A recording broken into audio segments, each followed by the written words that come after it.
so much, my brother, for that beautiful, beautiful music.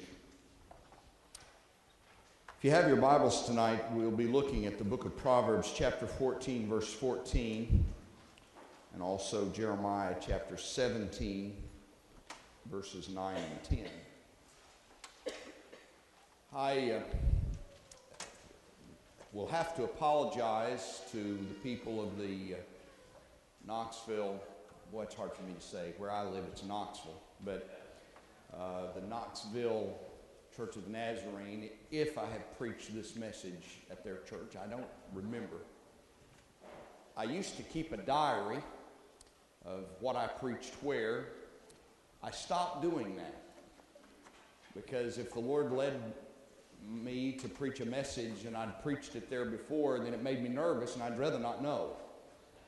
So I don't know, but I could have preached this message there. In fact, as I was praying this afternoon and the Lord kind of changed the direction from the direction that I'd planned to go tonight, the thought hit me that of all of the messages that I attempt to preach, this is without question the oldest. I was just a 22-year-old young preacher when I preached my first camp meeting 30 years ago. And it was this month, and this was a message God gave me for that camp meeting, and so I have been preaching it, in fact, it may have been a year now since I preached it, I don't know, but it has been preached off and on for 30 years, and I don't think I have any other message that I have preached. Now, see, last night, I don't worry about it. That message is about 3 weeks old, so I don't worry about it. I know they hadn't heard it. But this one, for some reason, God has continued to bring it out of the closet. And so if I preached it there, maybe you'll listen this time. Proverbs chapter 14, verse 14. The backslider in heart shall be filled with his own ways, and a good man shall be satisfied from himself. Some of the newer translations translate that verse, shall be satisfied from above. The more literal translation is simply this: the backslider in heart shall be filled with his own ways, but a good man finds his satisfaction outside of himself or above himself. In other words, a backslider is consumed with himself, but a good man finds his pleasure outside of himself. And then Jeremiah chapter 17, beginning with verse 9. The heart is deceitful above all things and desperately wicked. Who can know it? I, the Lord, search the heart. I try the reins, even to give every man according to his ways, according to the fruit of his own doing. Growing up in the Holiness tradition, I used to believe that only those of us who were raised in a Holiness church believed in the tragic possibility of backsliding. Whether we be Wesleyan or Nazarene or Free Methodist or Evangelical Methodist or ECNA or any of the many churches that are part of the Holiness tradition. But really, that's not true. In fact, I earned my doctorate from a Calvinist institution, have a great deal of love and respect for those who worked with me, and found many of them to be men who loved God with all of their heart, and many of them, I'll be honest with you, had a work of grace higher than what their head understood. But I will tell you that at least 3 of the 4 schools of Calvinism, whether I won't get into all of those, but they believe in the possibility of backsliding. I don't think we understand that. Now, they look at it differently than we do. I will grant you, we as Wesleyan Arminians, we seem to look at it rather simply. You're either in fellowship with God or you're not, But they tend to divide the Christian life into what I would call fellowship and relationship. They do believe relationship is eternal. Once you're a child of God, you'll always be a child of God, and nothing will change that or alter that. But they also look at fellowship. You can be a child of God out of fellowship with God. In other words, if you're walking in willful disobedience, there is a price to pay. You pray prayers, God doesn't answer them. God doesn't bless you. God does not give you the joy in your heart. You are like an alienated child. And in fact, without getting into it deeply, they even believe in a varying judgment of rewards and punishments, and believe that if you die out of fellowship, you will be one of those in a subservient role in heaven to those who die in fellowship. Now, I'm not here to debate their position or to try to convince you of ours tonight. I will simply say this. Even if they're right and we're wrong, backsliding is a tragic danger. For what good is a relationship with God void of fellowship? Serving a God who does not listen when you pray, nor meet your needs, even if they are right. Backsliding is a dangerous, dangerous affair. Now, the thing that bothers me so much about this matter of backsliding, as we see in the text that we have read tonight, is that first and foremost, backsliding is a matter of the heart. Now, what troubles me about that is simply this. You can't trust your heart. In fact, the text in Jeremiah said the heart is deceitful above all things. Sometimes we preachers in a camp meeting or revival will say something like this: search your heart, only you and God know your heart. Well, that's not what the Scripture teaches. You don't know your heart. Only God knows your heart. Your heart will deceive you. There's a number of ways it will deceive you. Number one, it will deceive you as to the nature of many of the things that you desire. You say, what do you mean by that, preacher? Well, simply this. The devil would like nothing more than to rob us by hiding from us the true motive of many of the things that we desire to possess or to do, so that they rob us of our spiritual joy because we do not see the real motive behind the desire. Some time ago, I had one of my pastors. I've served now as district superintendent and starting into my 20th year. And I had a pastor come up to me and say, Dr. Hotle, would it be wrong for me to file bankruptcy? I'm so deeply in debt that I cannot pay my creditors, and it seems that there's no way out. And I'm thinking, how in the world did you let yourself get in this situation? Why is it we spend money we don't have to buy things we don't need to impress people we don't like? I know that we have all faced financial crisis in our churches. I've heard about it even since I've been here. My larger churches, many of them, their income is down $20,000 to $30,000 a year. And yet I had a pastor just last week say to me, it's hard to put my finger on it. We have not had a single person in our church laid off or that's lost their job. But, the fear, the uncertainty of our economy, they're holding on, and many of them have forgot that tithing is a biblical mandate.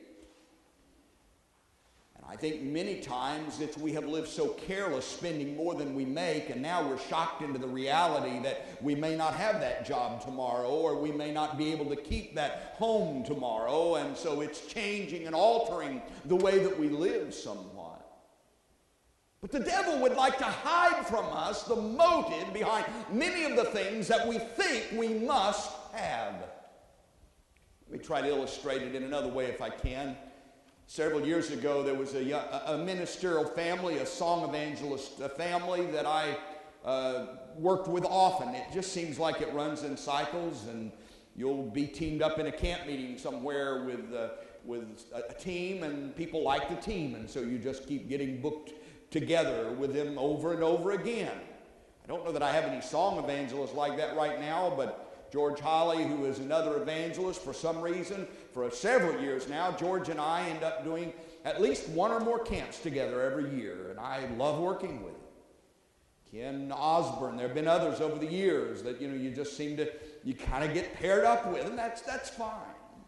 There was a period of about 10 years that I would do probably 6 or 7 meetings a year with this particular husband and wife from southern Indiana. Shouldn't have told you where they're from. You don't know, you don't remember that. I was invited to come and hold a revival in their home church, and they were going to be able to stay home that week and do the music, and I was delighted to go. I'd never met the man's family until that week.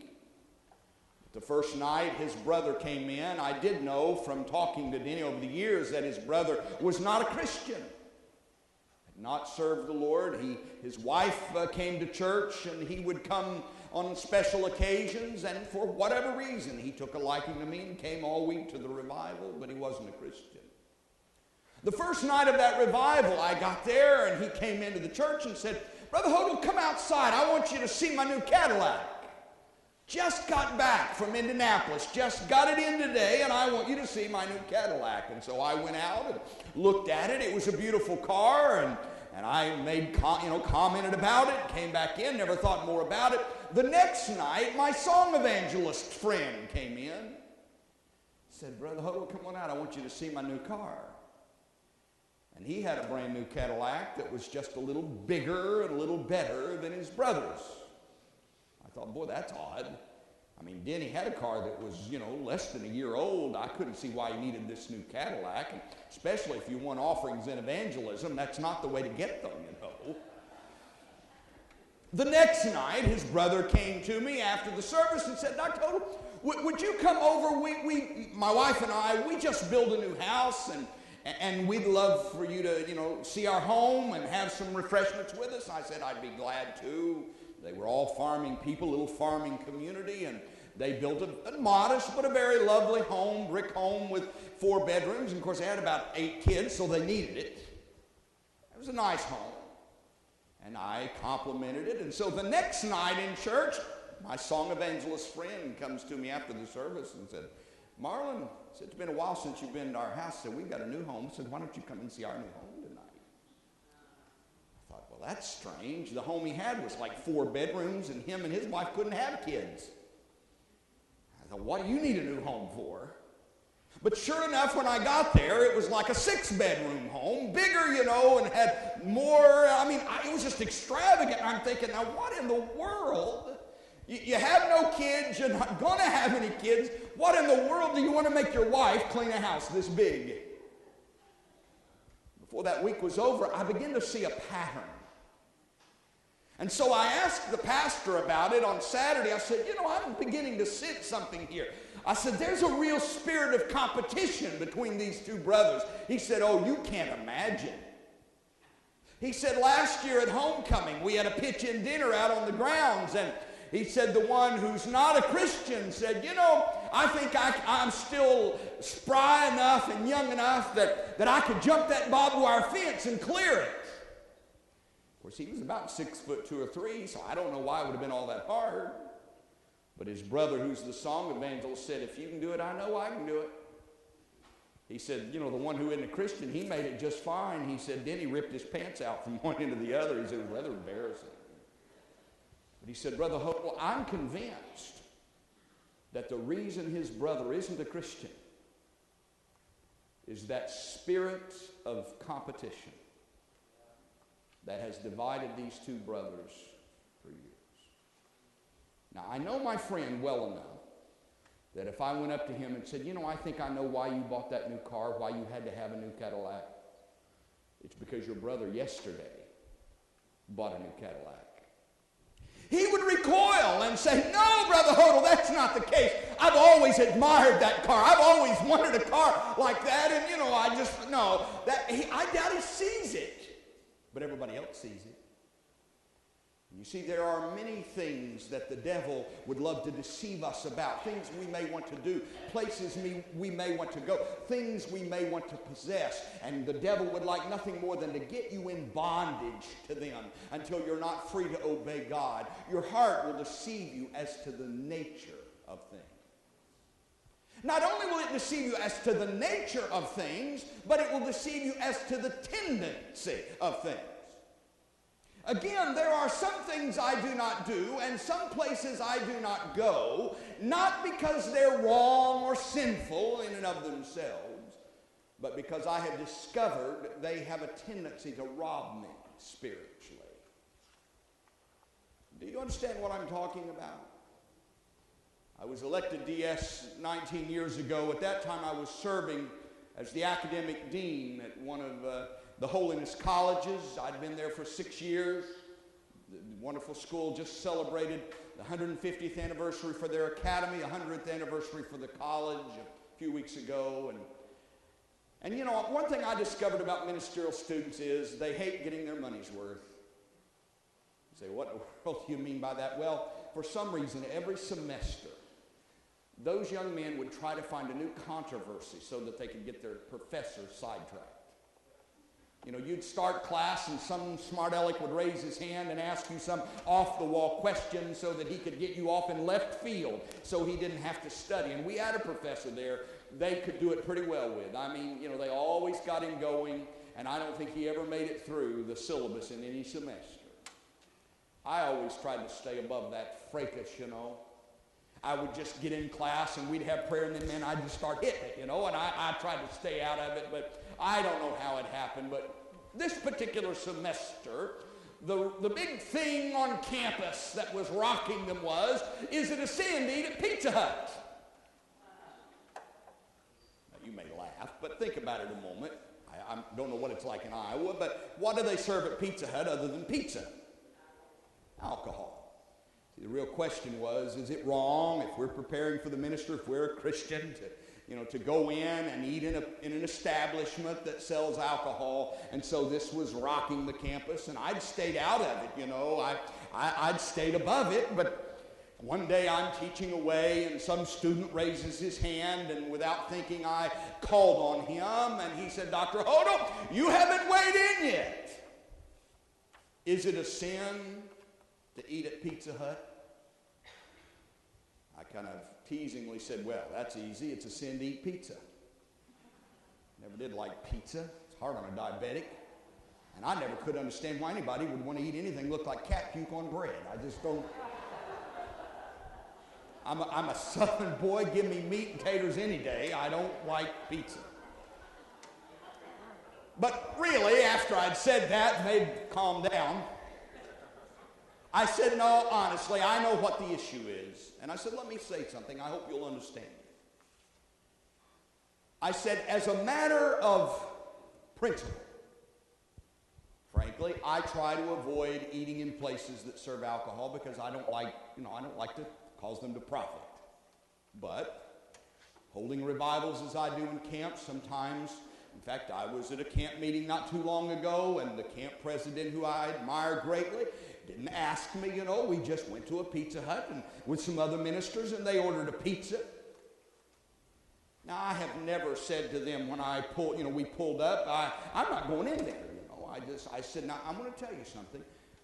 While I don't make it a practice, I said, it has never bothered me spiritually that someone was sitting at the next table and maybe having a glass of beer. I said, I have never had a drop of alcohol in my mouth. I have no desire to drink. I've never drank.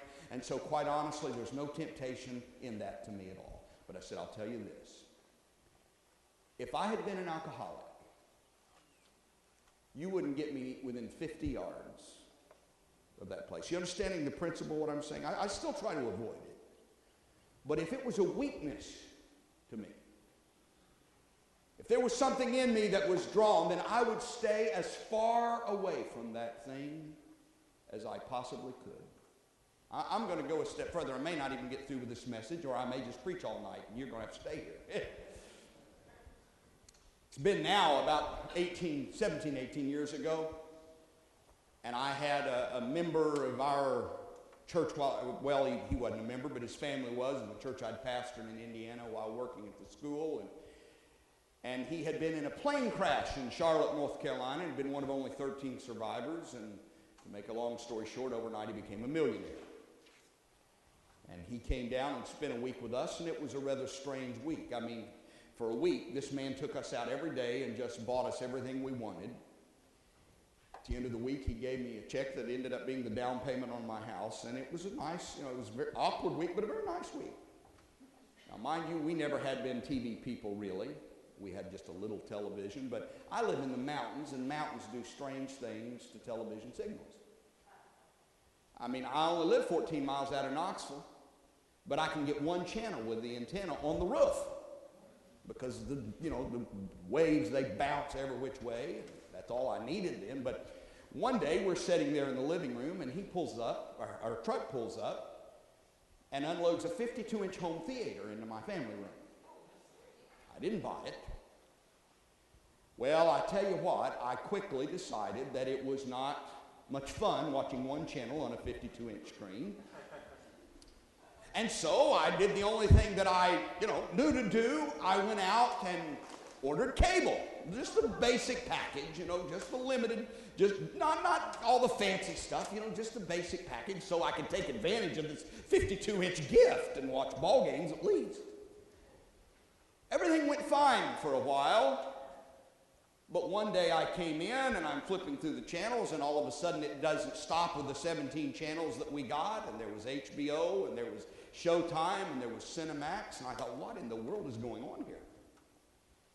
So I called Comcast, and I said, I got a problem, all these channels are coming in, and the guy went and looked, whatever, and he'd come back a few minutes later and said, Reverend, I don't know what to tell you. According to our, board, you're not getting them. I said, well, they're coming in. And he said, well, I'll send the guy out, but I don't know what to do about it because you're not getting them. So he came out, worked on the wires and the pole and all that, and he came back in a little while later and said, Reverend Hotle, I don't know how to explain it. He said, according to our, computer, you're not getting them. And he said, I can see it's there. But he said, there's no way I can stop it because we're not sending it.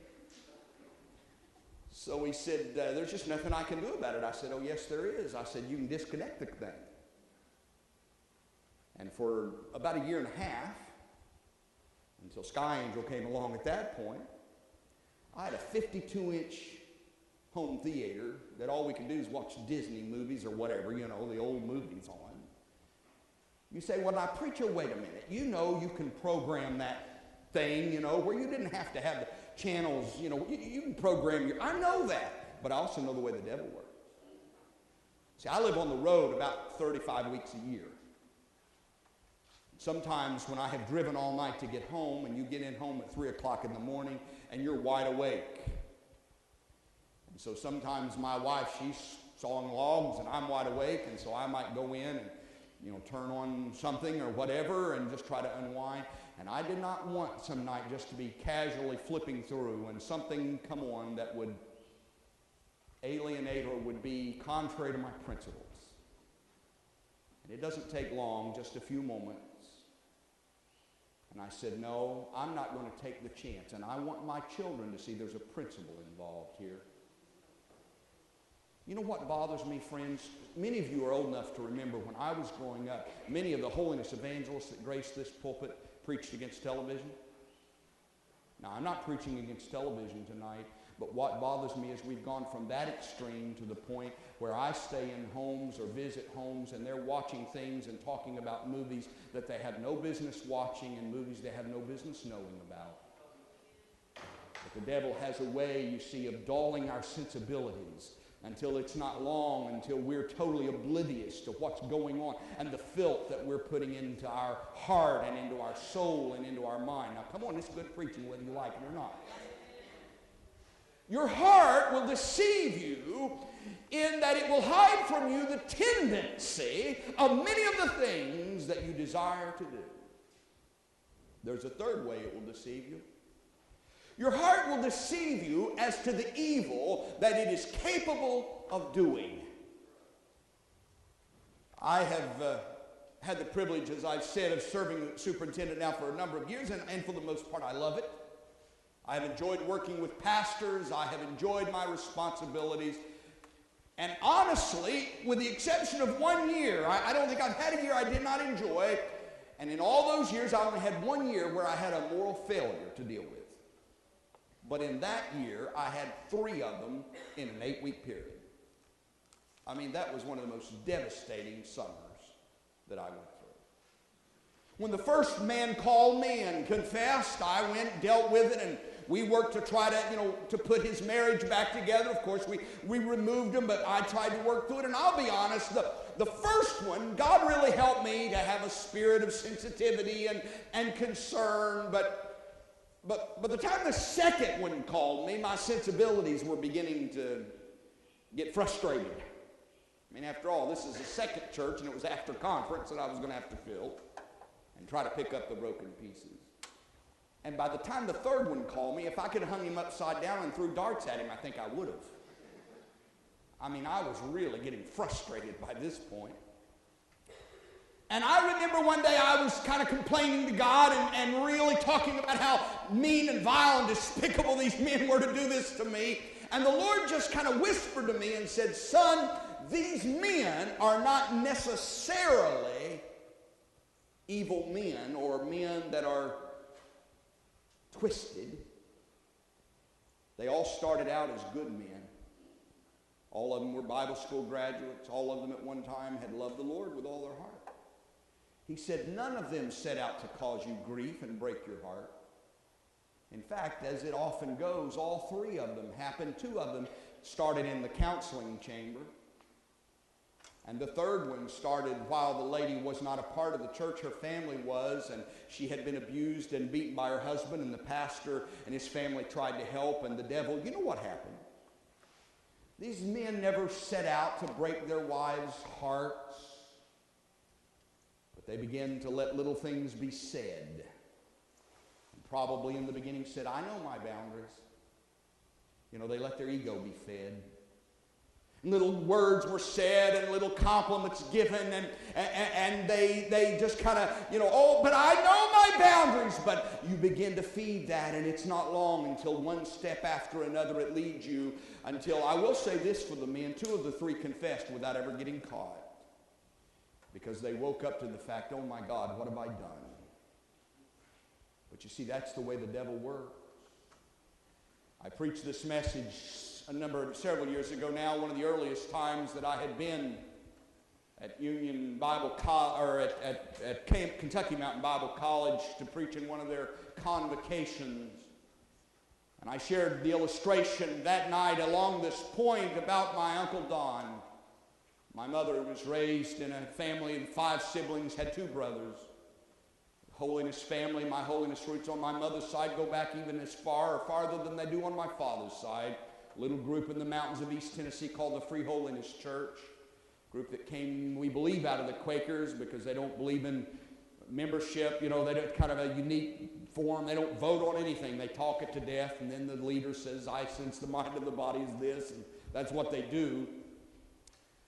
The Free Holiness Church, when the family moved to Chattanooga several years ago from the mountains, Grandma and Grandpa joined the Pilgrim Holiness Church, and so family just about wrote them off because they joined a church, and that was near heresy, but godly people.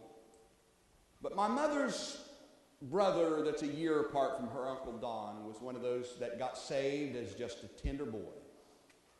And he always had a tender heart. He wouldn't even drink coffee or soft drinks when they were young. He was so conscientious. Never swore, never used bad language, was called to preach at a young age. He went to Kernersville Bible College in Kernersville, North Carolina, where he graduated. And he was the apple of his parents' eye. He was going to follow in Uncle Clarence's footsteps, who was a minister for years, and they were so proud of Don. On the other hand, Uncle Ed, Mom's older brother, he ran away and got married when he was 15. He drank, he smoked, he cussed, he just did it all. And he was the one that everybody thought was the black sheep of the family. But over the course of time, thank God, when my grandfather, my dad's dad, was pastoring the Chattanooga church, he took an interest in Mom's brother and dealt with him, and Uncle Ed was gloriously and wonderfully saved at about the age of 22 and went on to preach the gospel now for over 60 years and serve as the DS of our district, and God radically changed his life. But Uncle Don, on the other hand, there was a young lady in the church that was bound and determined that she was going to get this handsome young man. And she made trips to the altar, but everyone else could see the superficiality of her confession and of her life, and they saw in her a character that was not stalwart, and the family begged Uncle Don not to marry her, but he insisted.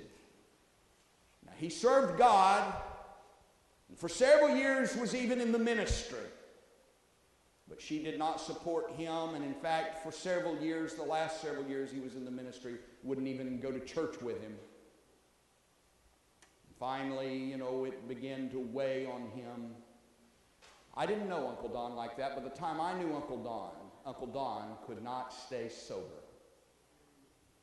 In fact, the second message that I ever preached, I preached my first message in June of 1971 as a 12-year-old boy.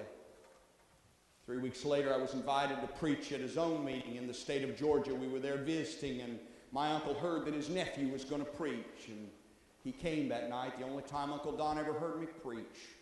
And he was drunk that night, blubbered, just drunk. I never saw him. Whenever we'd have family reunions, the brothers and sisters would gather around the piano and sing some of those old hymns like they'd sung growing up. And Uncle Don, I'd watch him as he would slip out of the church fellowship hall and get that brown paper bag from behind the pickup seat and tip it, and he just couldn't stay sober. When Uncle Don died, 2 of his 3 children didn't even darken the funeral home.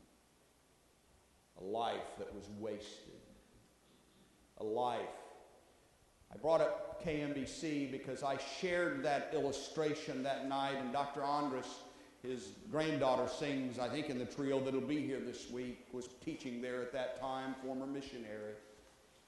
And Dr. Andres came up after the service weeping, and he said, "Marlon, I didn't know." He said, "When I used to pastor years ago there in northern Georgia," he said, "your uncle was my associate pastor." He said, "I never knew a godlier man." He said, "Ruth already was pulling away, but said, I thought that if anyone would be able to stand, that Don would hold true." But whenever we had his funeral, it seemed to me as if the very imps of hell were all around that place. I want to tell you something, friend. You don't know what you'll do apart from the grace of God. You give Satan a place in your heart, and you begin to excuse things in your life and begin to allow a little here and a little there, and it won't be long until Satan will weave a web around you that will utterly destroy you, because sin will take you farther than you intended to go. It'll cost you more than you intended to pay. It'll keep you longer than you intended to stay. Your heart will deceive you as to the evil that it's capable of doing. Backsliding is frightening because it's a matter of the heart. In fact, I've already shared,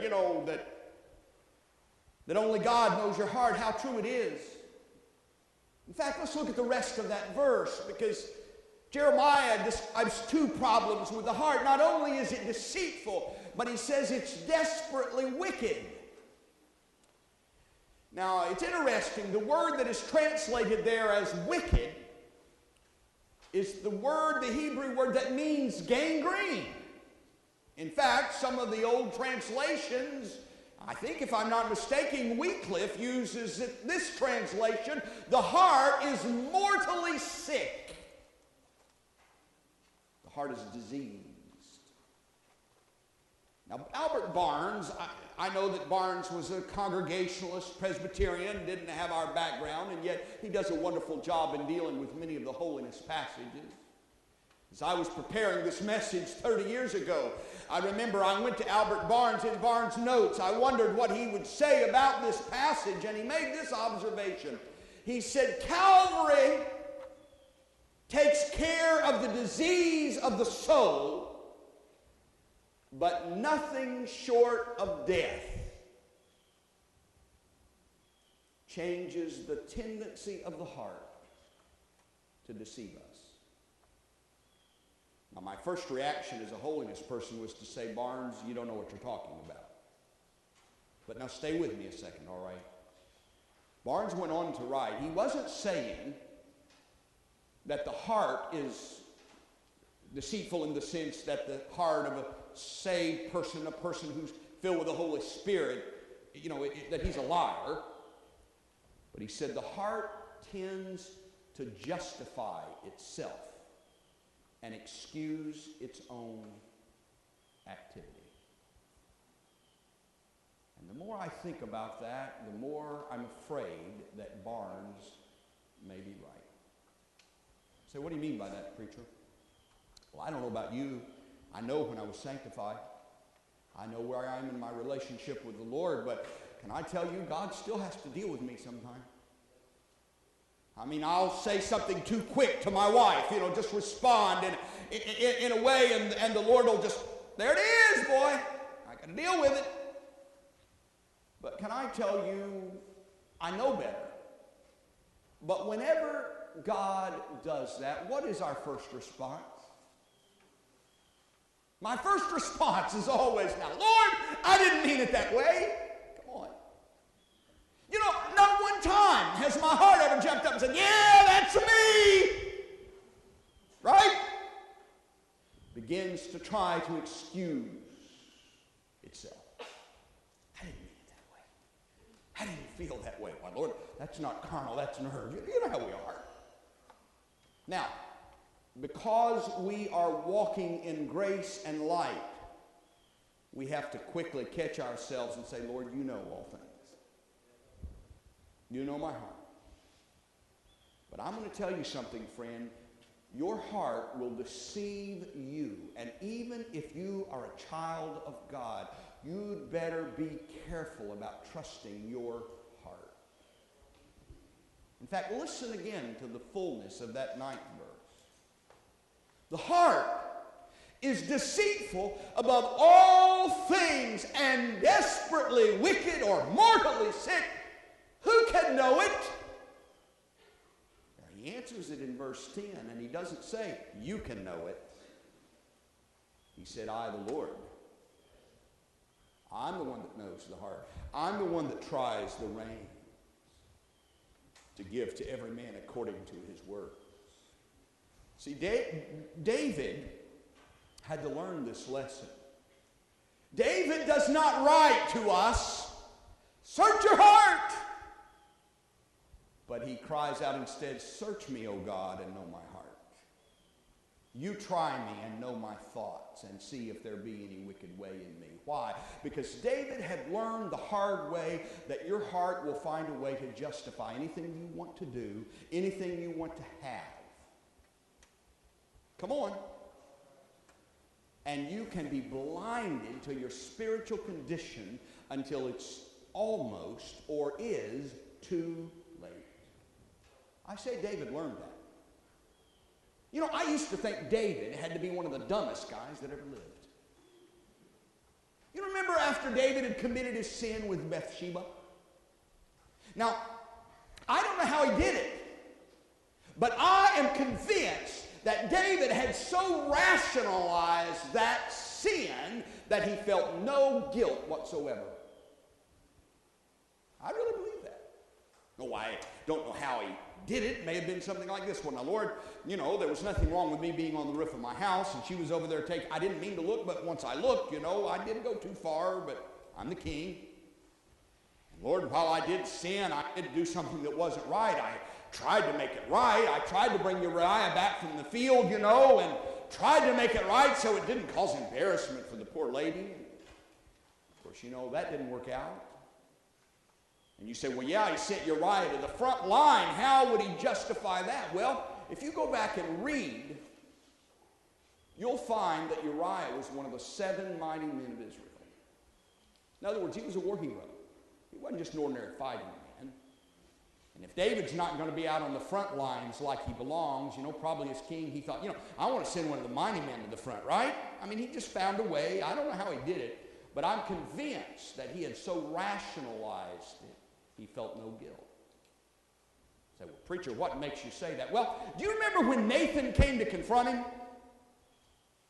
And Nathan there in the temple, now think about it, Nathan begins to give him this story, this parable. Let me ask you, did you understand who he was talking about from the beginning? I mean, here he describes this rich man who had all these sheep, you remember? This poor man who only had one little lamb.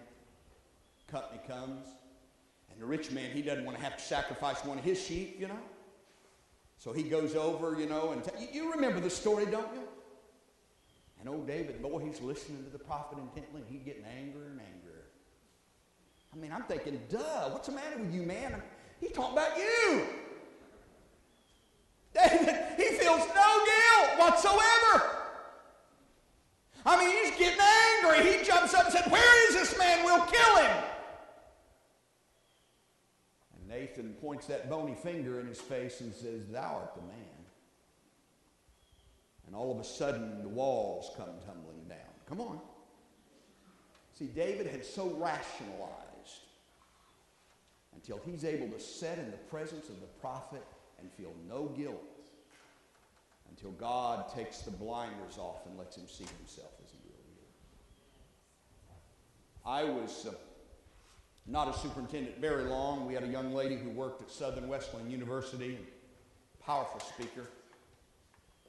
She spoke at our International Youth Celebration in Cincinnati, Ohio 13 years ago, and I hate to admit it now, but even spoke at our youth camp. Powerful speaker. I was preaching in Nashville, Tennessee now about 12 years ago, 11 and a half years ago, and one of my board members brought me the weekly edition of the paper there in Nashville and said, Dr. Hotle, you better see this. This young lady had moved to Madison, Tennessee to start a gay and lesbian church. In this article, she even talked about the Wesleyan Church. She had moved there. The poor girl's parents didn't even know it. The other one was the pastor's daughter from that district. And she said, for years I tried to run from my tendencies, but I finally recognized that I am who I am and God loves me just the way I am. And it's been so liberating and freeing. She said, I know the church that I belong to doesn't approve, and they're not going to be happy when they know. But I've just found she was right about that. That afternoon, I faxed the copy to our general superintendent. She was defrocked before the night.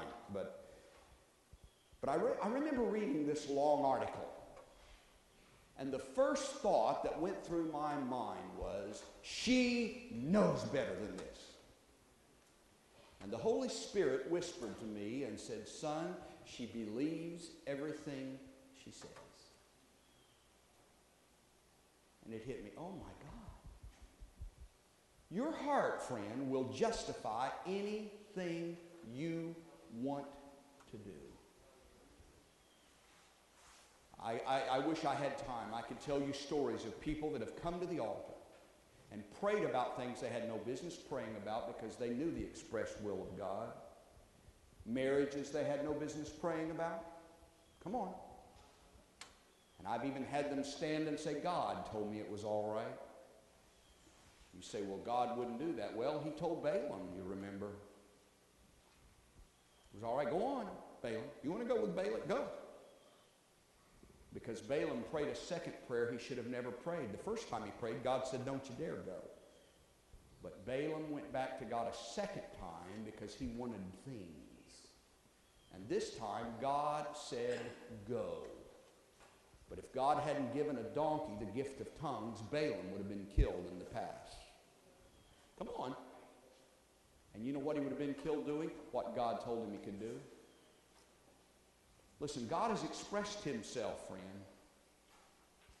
But if you're bound and determined that you're going to have sin, you're going to have your own way, God may even turn you over to a reprobate mind.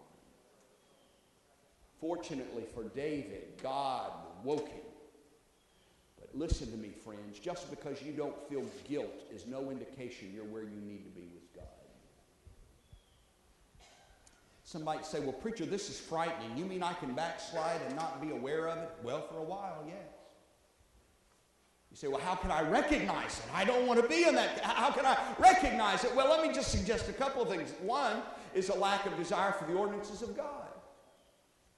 If you don't have that desire to be in God's house, or the desire to pray, or the desire to read the Word, and and you find yourself pulling away. My great-grandfather was born here in Iowa, and one of his books made this statement. I like it. He said, in the natural world, when men get cold, they seek the fire. But in the spiritual world, when men get cold, they shun the fire. The devil's philosophy is always a fool's philosophy. You begin to draw away, pretty good indication something's not right. Or if you can do things, now listen to me, if you can do things now and they don't bother you, that there was a time that God had put his finger on that in your life and said, don't, it's a pretty good sign that you're not where you need to be. Now please, I'm not talking about notions. I could write a book on things I used to believe I no longer believe. What I mean by that is, there were some things that I was taught growing up, and I just accepted them hook, line, and sinker. And a part of maturing is getting before God and understanding what God really expects. And please don't miss it. I'm not talking about sin now, but for example, I wasn't allowed to play checkers growing up. Because before my dad had gotten saved, he played checkers, for money in a pool hall, and it had been a vice. Well, that's passed long ago, and I remember I went to GBS, and I hadn't been there a week, and I walked in, and here's one of my favorite professors playing checkers, and I thought, oh my God, he's backslidden. And I began to pray about it, and it wasn't long until the Lord said, hey, you can play checkers, it's not. Now, I wouldn't want to change what my dad believed for the world. You understand? Part of that's maturity. But I'm going to tell you, if God puts his finger on something in your life and you know it, the fact that you can now do it and it doesn't trouble you or doesn't bother you ought to frighten you to death. Come on. For most of us, however, the thing that will get us in trouble is not so much rebellion, but we can get so busy doing good things that we continue to love our religion but not our Redeemer. We can get so busy doing that we forget about being. And we finally wake up to realize that the joy is gone. And it's nothing but a ritual. A meaningless ritual. Robert Robinson was one of the early leaders in Methodism. In fact, there was a short period of time when he even had the privilege of serving what I would consider as John Wesley's pastor. Wesley attended when he was in the meeting house there that he shepherded. The old Methodist line hymnal, Robert Robinson had already written many of the wonderful hymns that blessed the early Methodist movement. But evidently, Mr. Robinson, who before his conversion, he'd been converted under the preaching of George Whitefield and had first joined the Calvinist Methodist, and then later, under the influence of Fletcher, became a part of what they call the Wesleyan Methodist in England. But this godly man had been a wealthy businessman before his conversion. He'd been one of these driven personalities, that work too much. And after he became a preacher, he evidently had the same tendency.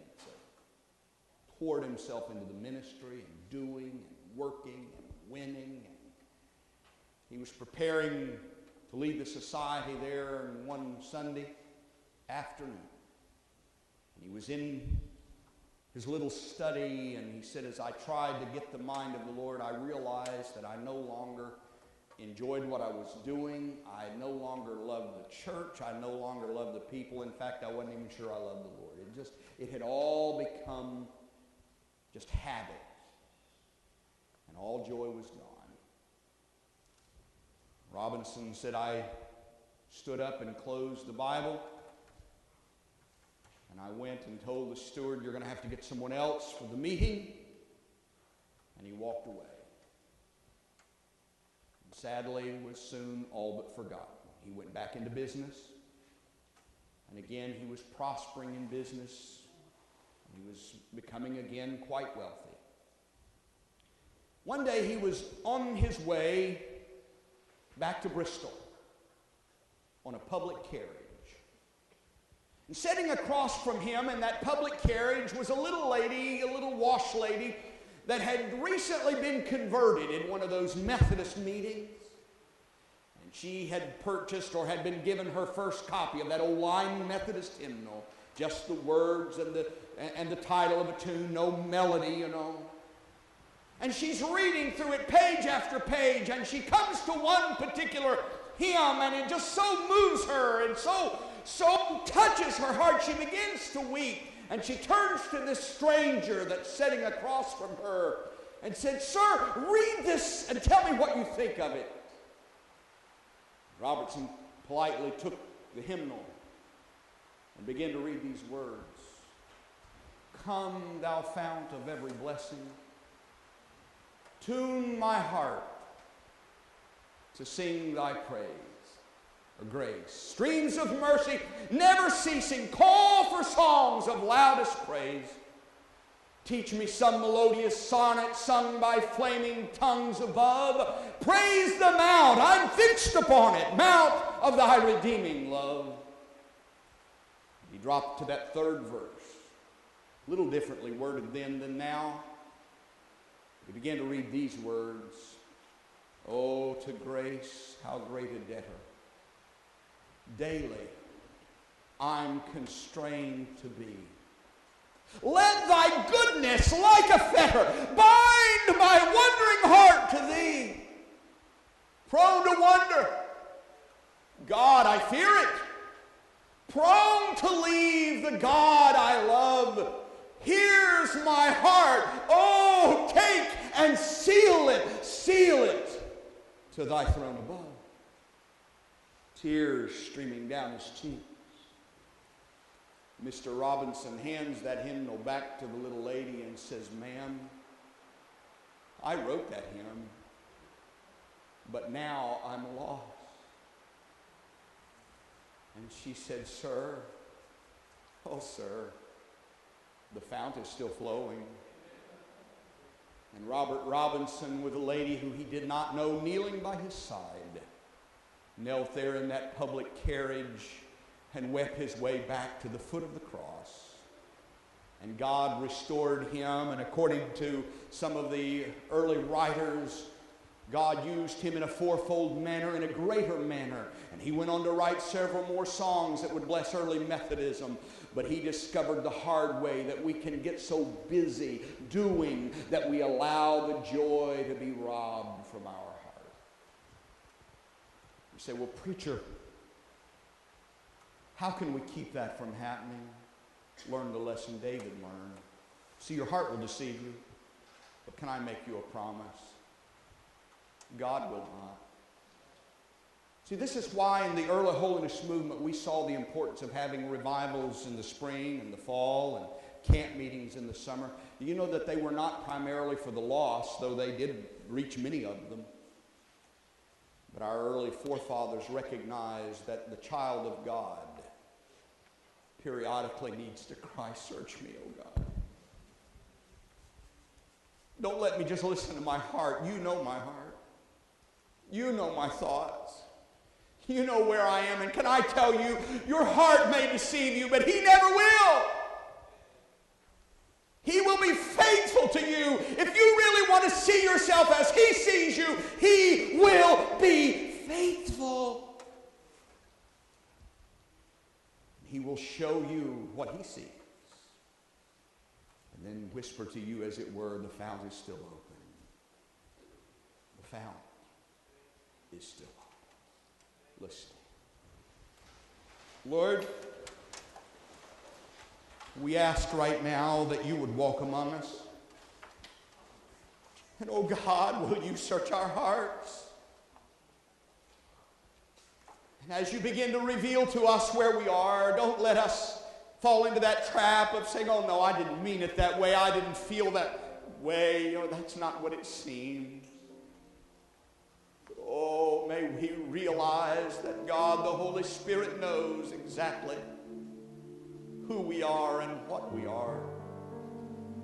And oh Lord, if there is one here that's losing the joy or has lost the joy, help them to plunge in the crystal fountain tonight and be restored. Oh, until they can leave here with the joy bells once again ringing in their heart. Oh, it's your desire. Help them to come to you tonight. We'll give you praise. Mind him, will you please? Be honest, mind him as we sing. Search me, O God, and know my heart today. Try me, O Savior, know